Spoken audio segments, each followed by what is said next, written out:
I'm Alicia and welcome back to my channel. In this vlog, we're going to be reading all library books or listening to library books that I have on Libby. I have about 10 library books that are taken out. I have a huge stack that I need to get through, so we're just gonna start going through them. I have picked out 3 to start with because these are the ones that have no renewals on them that are due within the first week or week and a half of August. So we have You Should Have Been Nicer to My Mom by Vincent Torrado. I really liked We Came to Welcome You, and also I hear there's a lot of family drama in here, and I tend to like a little bit of family drama on occasion, so I thought I'd give this one a try. This one is actually pretty short as well. All these are actually fairly short, so that should be a quick and gratifying time. Should give me some motivation to get through these books, and I can get some of these books out of the way that are gonna need returning soon. I have Out There by Kate Folk. I haven't read from Kate Folk before. I think this was actually her debut, but this is a short story collection. I have already read the first story in here, which is the Out There story, and I really enjoyed it so far. It's definitely at least a 4-star. It was following a woman. She is trying to date. She's sort of at her wit's end with dating. She doesn't want to go on the apps because the apps are tough. You don't know if people are actually who they say they are, etc. And in this world, there are things called blots, which are essentially fake people. They're not really robots though, but they kind of are at the same time. But when they have fulfilled their purpose, they kind of go bloop and they disintegrate into the abyss. And they were the purpose they were thinking, the inventors of these, was to work with people on hospice in areas where you need extreme amounts of empathy, because they could make these blots kind of into whatever they needed them to be. But the people that could afford these blots wanted real people to care for their loved ones, and in situations where these hospice houses and companies were serving people who didn't have money, they couldn't afford this technology, and so they got repurposed by tech companies to essentially scam people. So now not only do we have to worry about real people pretending that they aren't who they, and not being who they say they are on the apps, there are also blots targeting women to steal their data and technology and passwords and just wreak havoc on their lives. So I thought this was an interesting story. It was an interesting concept. I thought the ending was fun. So I'm looking forward to reading more of this. And I also did a little taste test for On World by Jason Green. I have never heard anything about this before. This is one I just picked up at Barnes & Noble and then put on my hold list in the library because it was new and I thought it sounded interesting. This speculative sci-fi sort of grief. It definitely is going to examine grief. It is about, I think, 5 different people whose lives are somehow entangled together. The first character we read from is Anne, and she has lost her son to what they were told is a suicide, but she has suspicions, or his best friend has suspicions that maybe this wasn't suicide, maybe it was an accident, but we don't really know. And then the underlying thing in this world, which I haven't really examined too much so far in what I've read since I only read the first 30-ish pages, is that this world has been essentially taken over by AI. In the hospitals, there's barely any people working there anymore. It's all through AI, especially in the patients who are there for long periods of time, because they just do everything better and more efficiently, and there are fewer mistakes, and the care is just better. Of course, they're not also paying for people to be there and give them compassionate care along with the AI, which would be the ideal, I would think. But yeah, so that's been taken over. They, their cars drive themselves. There are things called uploads. I forget what they called them. I was right, it is an upload. So in this world, there are things called uploads that some people with money can get. I don't know if they are robots or just AI that is not a robot but is just something you can use. I have no idea. If it's like an Alexa sort of, I have no idea yet. But yeah, so there's this underlying part of this world that is very techie AI stuff in here. So I'm assuming that's going to come into play. I read the synopsis. I don't really remember a ton about it, but I knew there was mention of AI in here. So in this, we're following Anne and her husband, and then Alex is their son who passed away, and then there's Sam, who is Alex's best friend and is a neighbor, and then Amir and his wife, who are the ones next door. And then there's another perspective, I think, in here, but I don't know if it's going to come into play, how exactly it's going to come into play yet, since I haven't read it. But anyway, intrigued. Both of these books, 5-star potential for sure so far, but we have quite a ways to go. And then, oh yeah, I already told you about this one. So yeah, those are the 3 books, and we'll see how we go and how many books I get to in this vlog. This vlog will last until Full Moon Readathon starts-ish, depending on how long it ends up being. It is the 28th right now, so we'll see how many library books I can get out of here before Full Moon Readathon starts. Good morning. It is Wednesday, and it is a very gloomy, pouring, rainy day, and it's going to be that way, I think, all day today and at least some of the day tomorrow. There's flood warnings and such here. We're lucky we don't really deal with that too much because we are up on a hill. Our basement does sometimes flood, though, but usually, as long as the sump pump is working, we're in the clear. It's only when the sump pump goes out that we get water in the basement, and that's happened a few times. It's not fun. So I'm continuing with the library vlog today. I'm going to be reading a few stories in here this morning, and then I'm going to switch to Unworld. And that is the plan for reading today as far as the library vlog goes. I plan to go nowhere and do nothing today other than maybe if I'm feeling particularly motivated, film a video. I probably should, because my daughter is not here. And my son won't be coming down, because otherwise I won't be able to film probably until next week. But I don't know if I'm motivated to do that today. We'll see. It's just so gloomy too, so the lighting will be hard. Anyways, I'm gonna get to reading.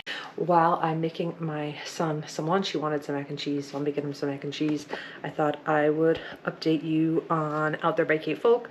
I am more than halfway through this now. I'm 136 pages into it, and I am really liking it. This is very good weird girl lit fic short stories, and they're all written by one person, which I'm not sure if I've read enough short story collections to say this or not, but I think I prefer ones written by one writer. I think sometimes when you have all these different writing styles in one place, it can get a little discombobulating. However, I also think that maybe if you were to read those stories 1 or 2 a day instead of trying to get them all at once, it would be probably better. But this, I'm like blasting through it. I'm having such a fun time with her writing style and the weird stories in here. There's one about a bone ward where people's bones are liquefying, but only at night. So they're in this special hospital to try to help them manage this disease and get stabilized so that they're able to go home. There's one where instead of proclivities and fetishes, people like are attracted to each other's organs and want to give pieces of their organs to each other or get pieces of organs from people. Like one girl's interested in like spinal stuff, and she likes men to give her like spinal fluids and things. And yeah, so stuff like that. Really weird stuff, but in an entertaining way. There's a story where a woman's apartment, there is a soft spot, and it turns out there's a head growing out of the soft spot. I still think one of my favorite stories is the first one, which was called, I think it's just called Out There. I think it's the title story. Yep, Out There, which was the one about the woman who's putting herself out there, but then there were things, blots that are fake people that are scam girls on the apps. I also liked a story called The Void, which in the world there is this black void sucking up and the world, and once you go into it you cease to exist. It sort of reminds me of like the Nothing from Neverending Story. It's about this woman trying to avoid the void for as long as possible, just dealing with that, and I thought that story was really good. So solid stories in here so far. I don't think there's one I've disliked, so 3 to 5 stars all the stories have been. I think this will be at least a 4-star collection for me. I would compare it to Odd Body. There's a lot of like odd stories about bodies in here as well, but this so far in life is my favorite short story collection that I have ever read. This is very weird girl, lit ficky, bordering on horror, some of them, and I just love it so much. I don't think it's gonna compare or beat out Odd Body, but I think Out There is gonna be a solid short story collection for me that I might want to pick up at some point. Anyway, I will let you know when I have something else to say. I might switch to Unworld now since I have read quite a few short stories today. Just went to the library before I picked up my daughter and picked up some holds. I have way too many library books out. I'll have to do a library haul at some point, or maybe I'll just include it in here. But I have Star Baker, which I know Sarah from Wicked Reading really liked, so I wanted to pick up want this from the library to try out. And The Dorians by Nick Cutter. I also grabbed a free copy of One and Only. This is an ARC that they had out for summer reading. I think this was an ARC, yeah, as a summer reading prize that I grabbed. And then did pick up Sea of Charms at the indie because I couldn't resist. This one just came out because I loved the other two in the series. I'm here to give you an update on Unworld by Jason Green. I am on the second part of this now. Just to note, there's no chapters in this. I think it's divided into maybe 5 parts. It's only a couple hundred pages. It's just over 200 pages. So I'm not bothered by the lack of chapters too much. There are a decent amount of page breaks and things. So there are decent areas where you could, like this, where you could stop and take a break if you need to. Good places to stop. So it's not bothering me. It's split into 4 or 5 perspectives, I believe. And I'm on the second one now. The first one was all about the wife of the couple that lost their son. And I already forget her name.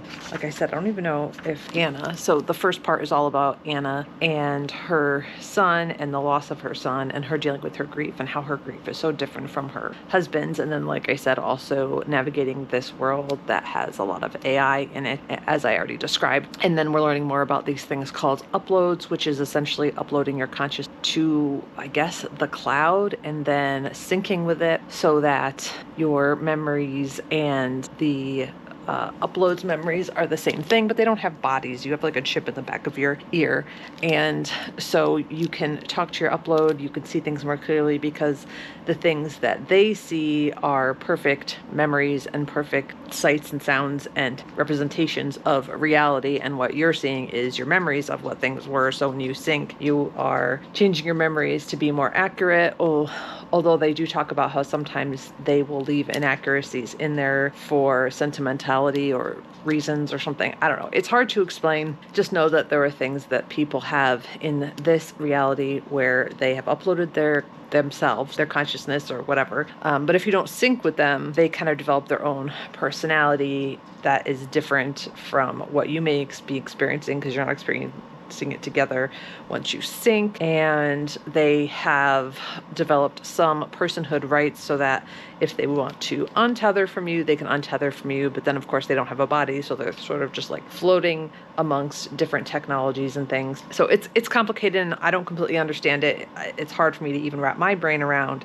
Kind of reminded me of some of the things in Immaculate Conception. Similar idea where in that one there's like someone else's consciousness linked with you in your brain and you could switch between the two or ask questions and things. This is your own consciousness in your brain helping you to do things and making you more productive, etc. So in the second part of this, we're following Anna, who's a professor who is a fighter for upload rights, also a professor that teaches about uploads and things. She's a former addict, and she has taken some biotechnology that will allow her to pick up one of these untethered uploads if they approach her and want to, if they like want to hang out with her amongst her microbes or anything, something amongst this biotechnology that she has illegally taken. So she ends up making contact with an untethered upload and having conversations with it and learning from it, etc. Like I said, a little hard for me to explain, but at the same time, I am really liking this, making me think. And we have this background of the son of Anne or Anna in the first section, and they're all going to be interconnected in some way. And I kind of already know one, it's not like a secret how Anna and what's the other one's name? Kathy? Yeah, Kathy are going to be connected, or what's the connection between the two. And then I know we're going to get a section from Samantha, and Samantha is the best friend of her son, of Anna's son that passed away. And so it's all going to come together, but it's just a really interesting sci-fi book time so far, and I'm really liking it. It's given me the same feelings I had when I read The Merge. I really enjoyed that one as well. It's different. They're not exactly the same, but kind of like the same idea of merging two consciousnesses and like just quick sci-fi, but also with interpersonal character development and things in there as well. So yes, really enjoying this so far. I am about halfway through. I will probably maybe update you when I'm done, or maybe one more time before then. I'm not sure. Now I need to go make dinner, so I will talk to you later. Maybe you'll get sick of being the monster out of my head, under my bed. Think you're something out of my nightmares. Standing right there. But if I lay down and I play dead and I stay dead, then will you get bored of killing me? Silhouettes of you are like a taunt. Never really know just what you want. With you I don't ever feel calm. I can feel the sweat inside my palms. Play with me like cats and a string. You don't understand the pain it brings. You don't ever wanna give me wings. It is Saturday now. I'm about to go on a run, but I thought I'd give you an update. I finished Out There by Kate Folk, and I love this one. I'm gonna give it 4.5 stars, bumped up to a 5 on Goodreads. It's just a very weird girl, fun short story collection, and enjoyed it immensely. And so I'm gonna give it a 4.5. I loved the blot storyline. I loved the house that needs a lot of moisturization storyline. Just, you know, just very weird, fun short stories by Kate Folk, and she also wrote Sky Daddy, which I thought was fun too. So I'll be reading anything that she writes from now on, I guess, since I liked both of the books that I've read from her so far. Unworld, I've only read a little bit more of, so I guess I don't have much to update you on there. But now I'm going to go run. I have to run at least 5 miles. We'll see. I forgot to take my inhaler before I ran, but I have been taking my daily inhaler, so we'll see how this goes. I decided to head out to the trail at a nicer part of the trail because I'm sick of the part by my house. So I will see you when I have something more to say. Ain't as twisted, you been gifted with the evil voodoo. Got me coming back for more, even when I've been screwed. Dolls full of pins, pierce my heart straight through. I got issues in my head, I like you in my bed, but you keep me on red. Oh, everything is like a test, I better not text or I'll come off desperate. But if I lay down and I play dead and I stay dead, maybe you'll get sick of being the monster out of my head, under my bed. Think you're something out of my nightmares. Standing right there. But if I lay down and I play dead and I stay dead, then will you get bored of killing me? So if I play dead, will you regret everything that you did, that you said? I don't think you understand what you're doing, and my heart's black and blue from the bruising. I feel like when I'm with you I'm losing. I feel like you think that this amusing. So I have finished Unworld by Jason Green. I'm gonna give this 4 stars. I had some issues a little bit in the middle there with Kathy's POV. I got a little bored at a few sections, but that could have just been me, as well as this is pretty short and I read it over 3 or 4 days while I was reading some other thing. So that could have been me. I was also feeling a little sleepy, so that also could have been me. However, I really ended up liking this. I think it examined grief and human existence and some of the AI stuff that we're dealing with, but in a way that I thought was a little bit different. It is definitely takes a back seat to the discussions of grief and the grieving process and that kind of a thing. It's just kind of in this futuristic world where we are dealing with some of these futuristic things. So that is the backdrop of it. But I think it does what it does really well. I thought the writing was really, really good. There were even a couple of parts where I was thinking about tearing up a little bit. I could definitely feel the waterworks starting to turn, but I didn't actually end up crying at all. Whenever there is a story of a mother grieving a child, especially a child that's my child's age, it is a little tough for me. Or, you know, a child losing a mother or stuff. I tend to get a little emotional. But once we got to Samantha and Anna's perspectives back, we kind of circled back to that, it bumped it right back up. So I'm going to give it a solid 4. I'm sorry if I'm like super overexposed. I'm in my room. The lighting in here is wonky. But I wanted to read this part. She's talking about kind of remembering Alex, that's her son's name, and seeing him, you know, glimpses of him sometimes, or memories of him. And that's what she's talking about. It says, I saw Alex out this window last night. He was standing across the street in front of the hornbeam trees that border the park. He had walked toward me, crossing the street and stepping onto the crabgrass. There was a quizzical expression on his face, not quite angry, not exactly amused. It was a look I had seen and disliked on Rick's face. And then he disappeared. He slid from my mind the way vague intention leaves you, while turning away from the sink towards the refrigerator. This is how it will be now. He will visit and then leave. He will be casual, unremarkable. I will get flashes of him indistinguishable from the play of leaves in shadow, and they would twinge my nerves, but they will not pierce my heart. He is a boy who is dead.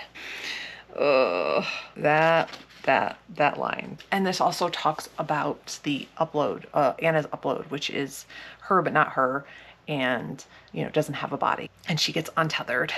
They call her Aviva in here. Yeah, she gets untethered, and how she is grieving, and how you can grieve without, when you're not really a person and you don't have a brain to soften the blow of the grief. And also Alex, did fall off a cliff, and he is perceived as a suicide. So we talk about mental health in here, and Alex's struggles with like severe anxiety, mentions of suicide and things like that in here, obviously. Anyways, I'm gonna give this 4 stars. I'm glad I picked it up. It was a random book I found at Barnes & Noble that I thought sounded interesting.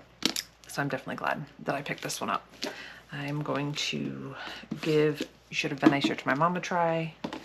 I also am reading on Libby Soul Searching, and I'm already 69% of the way through this. This is by Lila Sage. I liked the Done and Dusted, all those books. I thought those were pretty good. I think the last one I liked the least. The other ones I gave 4 or 5 stars. I think they are solid romances. They were for me. I really liked them. I thought they were fun.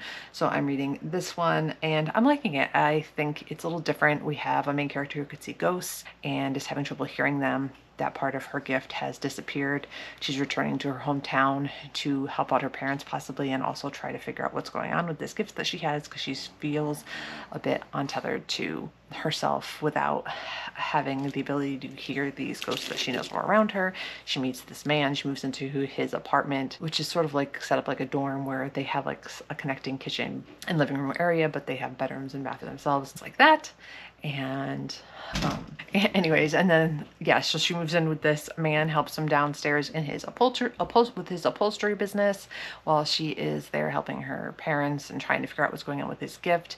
And she decides to show him around and try to get him to know this town, because he was running away from something and just decided to move to this town and start this business. And he had experienced some loss with family members and love in his past. And so she starts to show him around and tries to show him the place, and then they get to know each other, and now they're falling in love. Only thing that's happened between the two of them is like some makeout session at this point, and we are 60-something% of the way in. So I'm liking that so far. It's definitely good to mix it up with a little roman. And I actually own this book, so this will get off my physical TBR as well. But I am including it in this vlog a little bit because I did listen to it on Libby. I also listened to Stephen King's Elevation, and that's a really short audiobook. It's 4 hours long. And that one I also finished while I've been recording this vlog. I just didn't vlog my reactions to it. It's super short. It's one of Stephen King's little like novellas. There's actually there's one longer story and then one shorter story in there as well. It's like 100 pages, but I really liked that one. I thought it was really solid. It's not horror. I didn't expect it to be horror. Not all Stephen King's books are horror, especially his short stories. But this I just thought was a very endearing story. It's about a man who lives in a small town. He's I don't know how old he ended up supposedly being, but he was, middle-aged, late middle-aged, 50, 60, something around there. He all of a sudden starts losing weight, becoming lighter. And his outward appearance is not changing, but he's becoming lighter. And he can stand on a scale and take 20-pound weights, hold them, and his weight stays the same. But his outward appearance, like I said, does not change. And so he goes to his friend, who's also a doctor, to try to figure this out. And of course it's a mystery. And he says, I don't want to be experimented on. I don't want to be a sideshow. I am just going to see what happens. And at the same time, he is having an argument with his neighbors, who happen to be lesbian women who are married, who own a restaurant, because they jog with their dog, and sometimes their dog poops on his lawn. And he tries to politely ask them, like, hey, like, can you just, pick up after your dog if they happen to poop on the lawn? And one of them's like, they're not pooping on your lawn. Then he ends up catching him on video camera, and he's trying to be nice about it, but of course one of the ladies is very, very defensive. And of course there's some like background. She's like a grumpy sunshine kind of relationship she has with her wife. And so they kind of get to know him, and the town gets to know the couple because they have some biases against them because of their sexualities and things like that. And there's like a running race involved, which of course that made me kind of giggle a little bit. And yeah, I just thought it was like a really nice story by Stephen King, and the follow-up story I thought was also really nice, and I think it was worth a read. I also had that on my physical TBR because I picked it up from the Book Barn, so that will also be off my physical TBR, but I did get it through Libby from the library, so I just thought I'd mention it here. I thought it was worth a read for sure. Anyways, I don't know how much more reading I'll get to today. I might try to finish Soul Searching so I can put it in for my pages for the Sunrise on the Readathon, since the last day of that is today. But we shall see. I think I have like an hour, a little over an hour left, so I definitely could listen to that while I make dinner and stuff. So I'll talk to you later. Hi, it's Sunday. I'm about to go on my run. Lazy girl run today. I'm not really feeling it, and it's pretty humid out. But I think the humidity is lessening now, so that is good. I am about 100 pages into You Should Have Been Nicer to My Mom now by Vincent Torrado, and I am liking, not loving it. I knew it was a lot of family drama and only like a little bit before, and so far that has proven to be very true. It's about this family, primarily this woman, and she has come to hear the reading of her grandfather's will.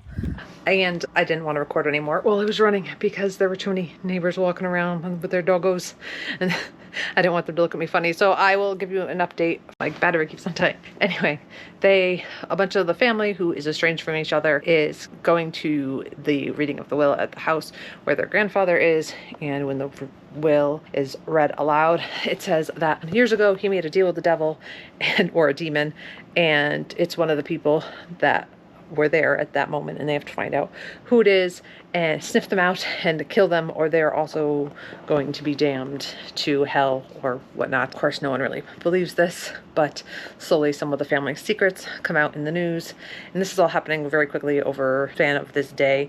That there's a storm and they all get stuck there. Slowly family secrets are unraveling. Lots of family drama in here. The main character has always felt like she's watched in the house, that there might be a malevolent presence in the house, and she doesn't really remember a ton about some of the things that happened with her grandfather. Her grandfather supposedly was some sort of an exorcist, but also a religious man, pastor sort. Most of this is family drama and family interpersonal relationships. I kind of wish that there was more creepy stuff in here. I am over halfway now, and there really hasn't been much creepy stuff. We just had something happen now that is more interesting and creepy and horror-like. I expect this says it's a gothic horror, so I do expect a little less horror, a little more atmosphere and relationship type stuff. Yeah, I need something more to happen than just the family drama, but the family drama is kind of fun. It's not bothering me. I am enjoying this. I'm not loving it, but I am enjoying it so far, and I'm hoping that the horror aspects ramp up a little bit more, because right now this is feeling more sort of like a family thriller than anything else. Today we went to the book barn with my friend Cameron, and we went out to lunch, and we also sat by the ocean for a little bit and read. So it was a very overcast but humid day. So it was very warm, but it was at least overcast, and we got the breeze coming off the water, which was really nice. We also went to Dairy Queen and got an ice cream, which was also very nice.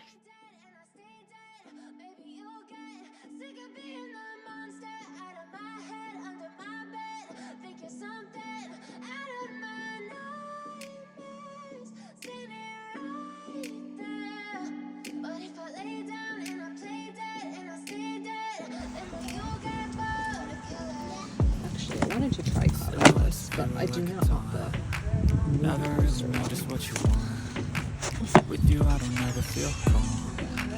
I can feel the sweat inside my palm. Play with me like cats and a string. You don't understand the pain of pain. You don't ever wanna give me wings. You don't ever wanna set me free. You know I'm addicted to you, and it's twisted. You've been gifted with the evil voodoo. Got me coming back for more, even when I've been screwed. Dolls full of pins, pierce my heart straight through. Do you want it? No. I got issues in my head. I like you in my bed, but you keep me on red. I was gonna say, isn't this Brandy? Everything is like a test. I better not text or I'll come off desperate. But if I lay down and I play dead and I stay dead, baby, you'll get sick of being the monster out of my head, under my bed, thinking something out of my nightmares, standing right there. But if I lay down and I play dead and I stay dead, then will you get bored of killing? So if I play dead, will you regret everything that you did, that you said? I don't think you understand what you're doing, and my heart's black and blue from the bruising. I feel like when I'm with you I'm losing. I feel like you think that this amusing, sitting there gaslighting and confusing. Was it me? Is it me? Am I deluded? I'm the one who's always sorry, the conclusion, even though I offer all of the solutions. I wish you loved me like I love you, it's stupid. When I'm alone with you I never feel lucid. I wish I wasn't struck by Cupid. I wish when I first saw you I knew this. When I'm with you I feel so useless. I feel diluted, my heart's been wounded. What is she going to choose? Never really know just what you want. With you I don't ever feel calm. I can feel the sweat inside my palm. Play with me like cats and a string. You don't understand the pain it brings. You don't ever wanna give me wings. You don't ever wanna set me free. But if I lay down and I play dead and I stay dead, baby, you'll get sick of being the monster out of my head, under my bed, $30 thinking something out of my Lovely weather. Lovely.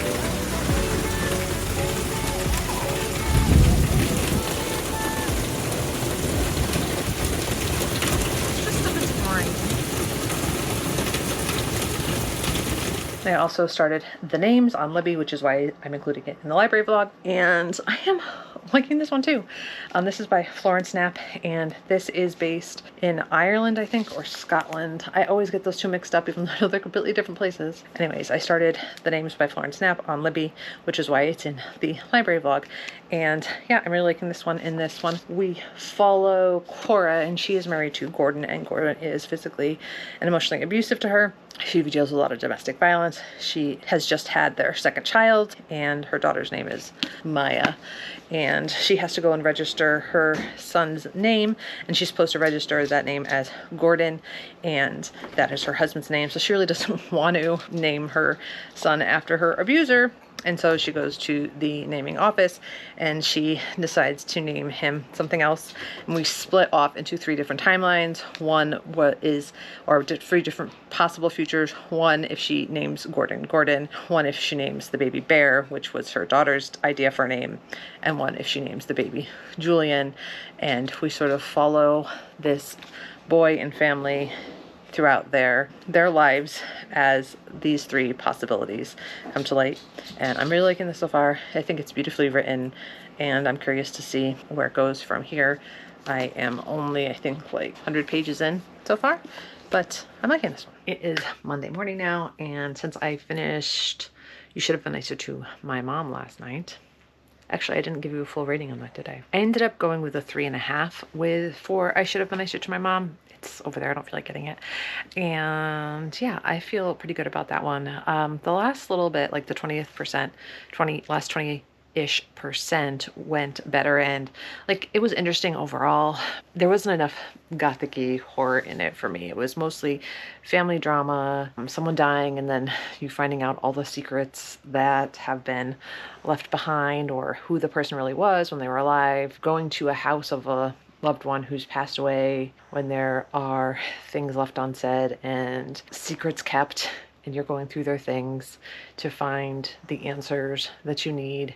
But in this one, there happens to be a deal with the demon involved, and the last 20% was better, and there was more demony, creepy stuff, and I like that. Overall, I wanted more of that too. More like family drama thriller than horror to me, but it was still horror. Like, it was still good. I had a good time. Ended up giving it a 3 on Goodreads. It just wasn't a big one for me, but I thought it was still worth a read if it's something that you're interested in, if that sounds like something you'd like, if you're going into it with the right expectations. I did not like it as much as We Have Come to Welcome You, but that was like more my alley, more culty, planty, weird horror than this one was, but I'm still happy to have read it.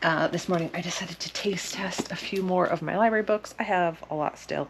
The Marsh, I don't know if I have any more renewals for, so I'm going to try out this one.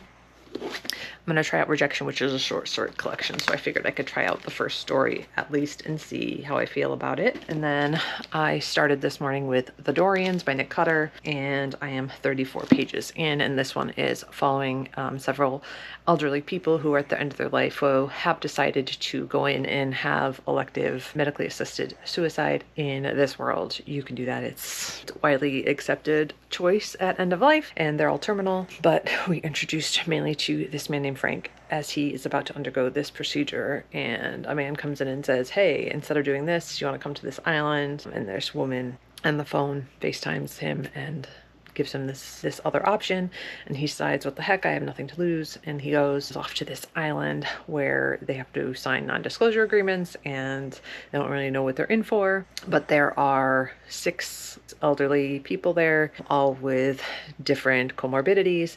And like, it's funny because they first get off the boat and they have to go up 150 like giant stairs, stone steps, and he's like, are you kidding me? And they're all like, you can do it, you can do it. And I'm like, wow, what a way to welcome them to this island, is to make these people go up all these stairs that are hanging on by a thread. Interesting choice. And then at this point they haven't really found out what the experiments are or entail, but we know that there's something about like reversing the aging process just based on the synopsis, and it's called The Dorians, like Dorian Gray wanting to stay young. And I'm assuming maybe sort of a deal with the devil kind of scenario, whether literally or figuratively, right? So, and then we're just finding out that this scientist who has developed this is 19 years old savant. That's interesting. So they're all just finding out that this woman that they've changed their plans for, this scientist, is 19 years old. So that's interesting. So yeah, so far I'm liking this. I will say that one of the characters, Teddy, he's a bit crass. He's like a dirty old man. He's been married 4 times. He has Parkinson's, and he is not able to have sex anymore, even with Viagra, and he's not happy about that. And he talks about that a lot. So I'm assuming he's probably going to be talking about sex a lot. He's not really a character I'd like to read from a lot, so I'm hoping we get more Frank than anything else. If only we get only from those 2. Primarily it's been Frank so far. That's the plan today, just a taste test. These 3, I also have to fill my July wrap up, which is going to be an undertaking since I read 31 books, but I want to get it done. So I am on my phone because I just July wrap up and my camera's pretty much dead, but I wanted to show you the repercussions of said wrap up. That's what it looks like when I'm done. So I need to put those away / put them in the piles they need to go in and such. Got the footage uploading. Here's my pile of books I'm trying out today. It is very gloomy out, but I'm wearing my hippie shit today. These overalls are gonna fall apart though, because I totally cut them into shorts and also cut the sides because I didn't like the elastic on it. So I need to do some surgery with the sewing needle at some point, but they will last at least for today. And then I need to do some construction with these, with my very shoddy hand sewing skills. Anyways, I have a bunch of chores. I need to wash the towels. That's the first thing I need to get those started. And I need to get the clips in the right order for my wrap up. I'll work on that today a little bit, and I want to read, and I also need to maybe at least sweep. I should vacuum, so maybe I'll vacuum. Lots to do as always. Also, we have no produce in the house. We have no fruit. It's pouring, and I really do not want to go grocery shopping, but I might run out for a few things later. I think it's supposed to lessen up later, so I'll probably run out later and do any errands I need to do, because I also have book club tonight. We are reading The Everlasting. I already read that, give 5 stars, so I'm excited to see what the book club thinks about it. I am out doing errands, and I went to the library and I grabbed The Arcane Arts, which is a dark academia something romance. I don't really know. But my friend Ellie said she really liked it and I wanted to give it a shot, so I put it on hold with the library and it came in, so I'm gonna give that a shot. Now I have to go get dog food and stop at the grocery store and get a few things, and then I'm gonna go back home and either do chores or read, listen to an audiobook, and do chores probably would be what I should do, but we'll see what my daughter's up to too. She was awake when I got home, so we shall see. And I have one of these hats and it's this but a black version, and I can't find it anywhere, so I would like to find that at some point. It's around somewhere.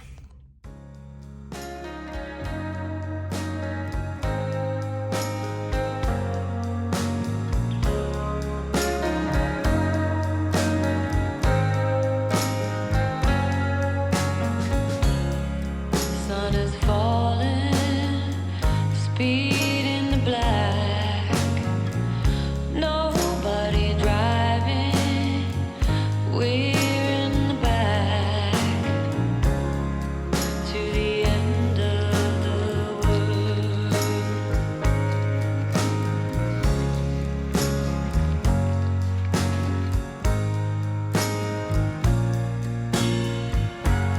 Tides will rise, tides will fall with the gravity of you.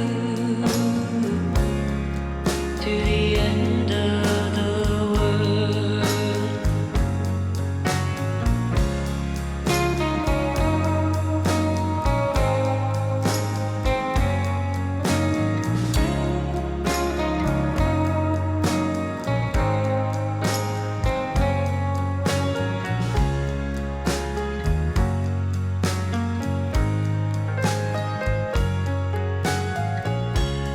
Fortune teller, deck in her hand.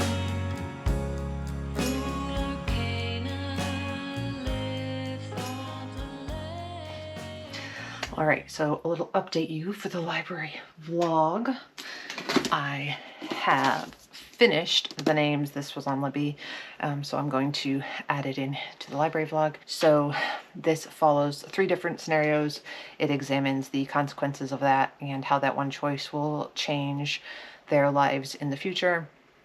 And yeah, it was really touching, but I think if you have any triggers with DV at all, this one will be tough because it is her trying to leave and not leaving. It's, you know, depending on the scenario, there's one where she died, there's one where something else, you know, very violent happened, and then she got out of that situation because of the severity of it. So any triggers at all would probably steer clear from this, or just be aware going in that you might need to stop, because there are some pretty rough scenes in here. But I did like seeing the differences and the different lives, and, you know, I thought it did what it did well with the examination of a domestic violence victim and why they stay and what situations would lead them to stay or to leave. I really liked following and seeing how different everyone was as things went along, and how, you know, a person they might have known or married in one scenario might turn out to be just an acquaintance in another scenario. So that was fun. These books for me, sometimes I don't love them. Sometimes I get a little bit cynical and eye-rolling, but I thought this one did this well. It didn't get too sappy or ooey gooey for me, and I thought it was worth a read. I got this one because it was a lolly pick for 2025, and I get a free book from Book of the Month. Ooh, it was a finalist, so this was the only one that I actually didn't already have, so I grabbed it. But I will probably be unhauling this. I thought it was good. My mom would probably enjoy this one, so maybe I'll pass it along to her, and then she can pass it along to someone else if she wants, because I think she would like this one. So, oh, by the way, I gave this a 4-star. I would say a low 4, veering on a 3.75. But I'm going to go with a 4 because it's really not my genre. And I just like to read the popular literary fictions, or at least give them a shot and see how I feel. And this one, I think, is overall, if you can deal with the subject matter, a good one. More updates.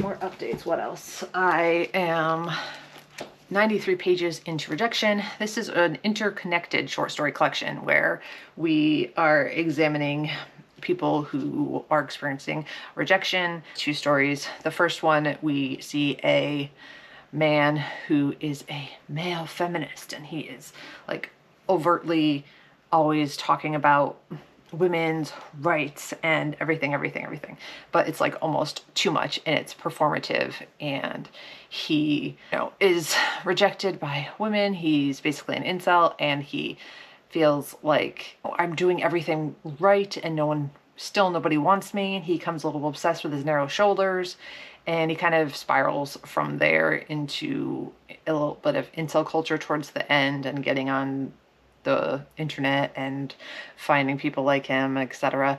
But it doesn't go too deeply into that towards the end. I'm assuming we're going to circle back to him at some point. And the second story, we are following a woman who we see in the first one just momentarily, and she's experiencing rejection from a friend who she hooked up with, but then he's like, actually, I think we should just be friends. And instead of just kind of like chilling with that or talking to him about it like a normal person or like an average person, she spirals into kind of an obsession with him. And, every time he reaches out and tries to give her an olive branch of, like, let's get together, let's clear the air, let's whatever, she'll show up and just kind of go a little bit batshit crazy. So yeah, that ends, and she also spirals. She gets a raven, which is pretty random. I mean, it could be cool if you were knowledgeable about such things, but she's not. And this raven also rejects her and gives her no appreciation or affection. So that's interesting. She has there are pages of her with this group text chain that she has, and they mostly are like supportive friends or try to be supportive friends, but then towards the end she's also rejected by them for reasons that I completely would understand in their situation. So yeah, this so far I feel is well written. It's kind of like a bummer to read, but at the same time I kind of appreciate it, but I'm reading it pretty slowly. Like I said, I'm only 90 pages in, and I'm just going to read like a story a day. I don't think I'm going to be finishing any of the books I'm talking about today because, today, in this vlog anyway, because I do have Full Moon Readathon starting tomorrow. So in this vlog, I probably won't be finishing any of these, but they will be in a wrap up if I finish them, or even if I don't finish them, they would still be in my wrap up at the end of the month. So you can see that. I will let you know how I'm feeling about them anyway. I kind of been doing like a little taste test of 3 different books, like I mentioned. And then I have The Dorians by Nick Cutter, and this is about, I think I told you already, about the elderly people going to get some sort of experimental treatment to make them young. I am liking this one. I am 67 pages in, so still very early days yet to change my mind. But as far as right now, I am intrigued. I'm liking the writing. I am liking the different characters in here, even though I don't like some of them. I am liking reading from them. So this one is going well so far. I think we are getting a little bit about what exactly this treatment is going to be, and I wonder where it's going to go from here, but I'm definitely curious about it. And it's funny because I don't know if it mentions it in here. No, it doesn't, so I can't tell you, but what they are going to be using, the extraordinary biological agent. It's funny because I was just talking about this at my book group. I went to my book club, in-person book club for The Everlasting on Monday, and we were just talking about it. So that's kind of funny. And everyone loved The Everlasting, by the way. Everyone was like talking over each other and was excitable about it. Pretty much everyone gave it 4 or 5 stars, 6 stars. So it was a fun book club. I also am partially the way into Thistlemarsh, and I am on page 53.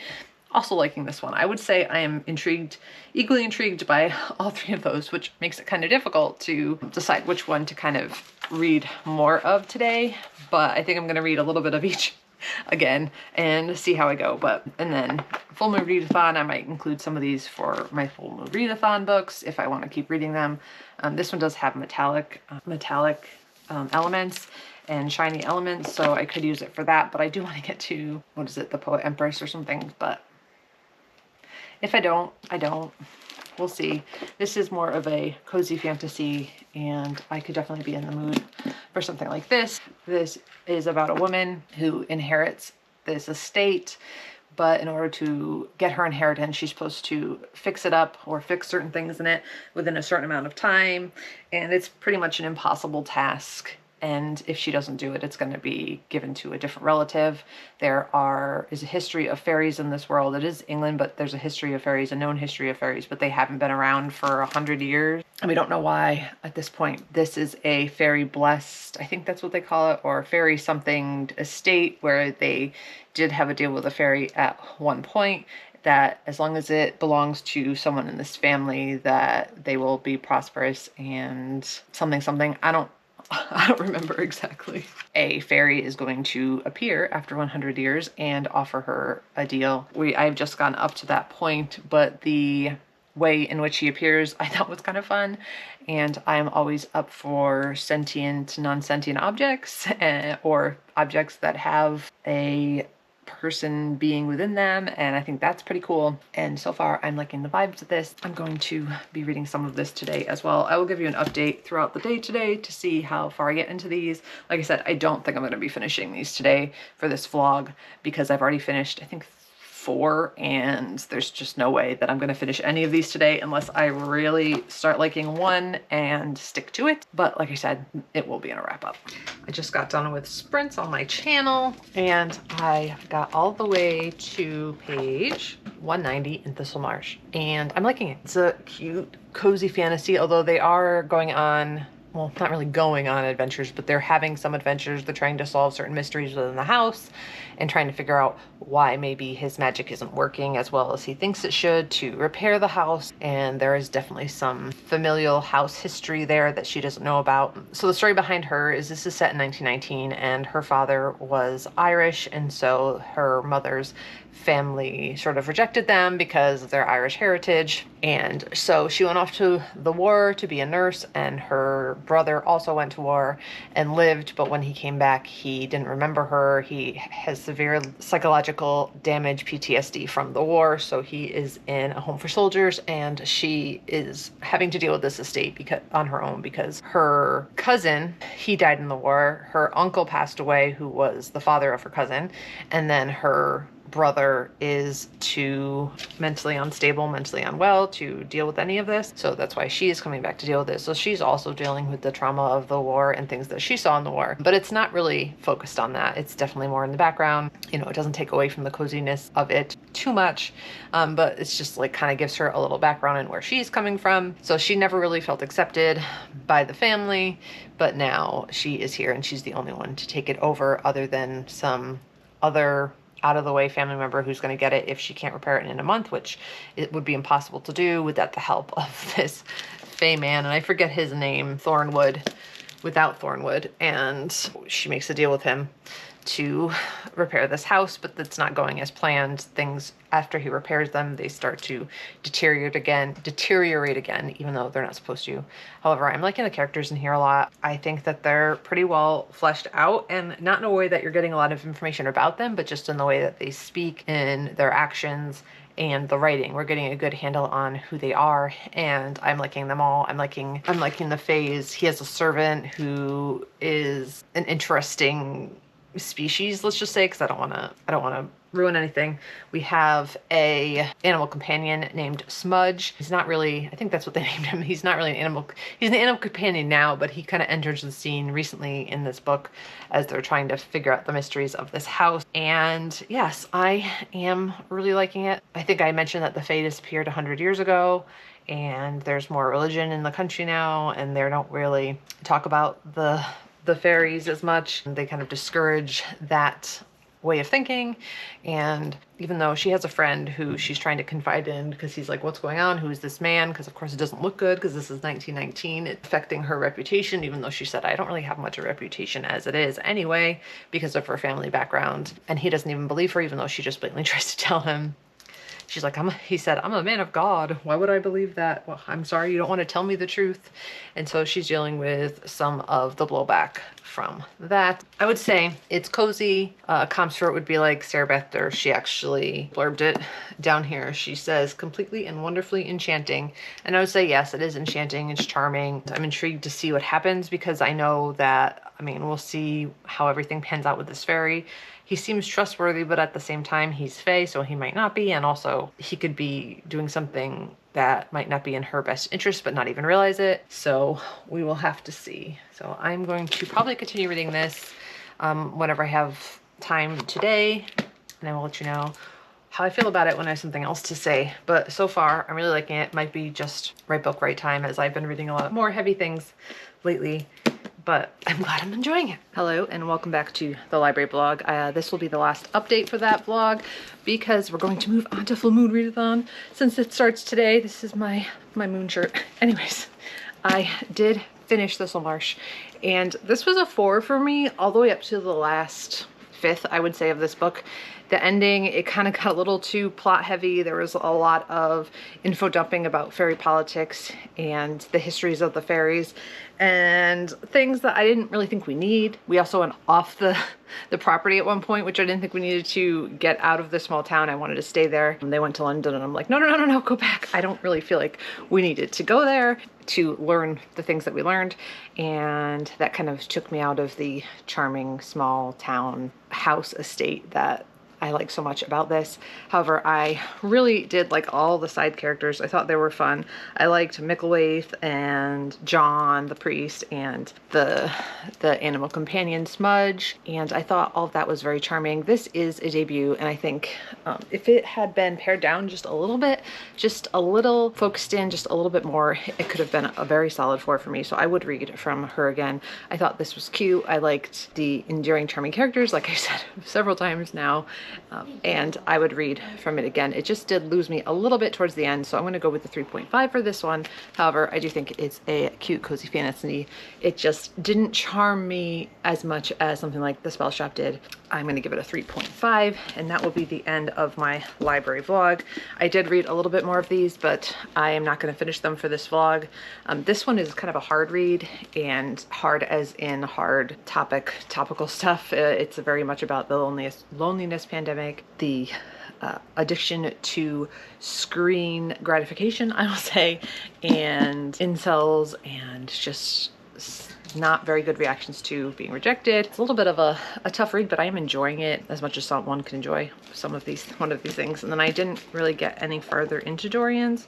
I think, yeah, I'm still on page 67, but I am enjoying this one, so I will continue to chip away at it during the week, and it'll be either in my full moon readathon vlog or in my wrap up at the end of the month. But we did read the 3 books I originally set out to read during this vlog. We read a 4th, Thistlemarsh, so that's 4 library books returned, plus I read 2 of my Libby books, which were borrowed through Libby through the library, and I own those physically, but I borrowed the Libby, obviously the audiobook through the library, so I got those done. So I think it was a pretty successful vlog, and I hope you liked it. Please like, subscribe, comment down below if you did, and I will see you next time.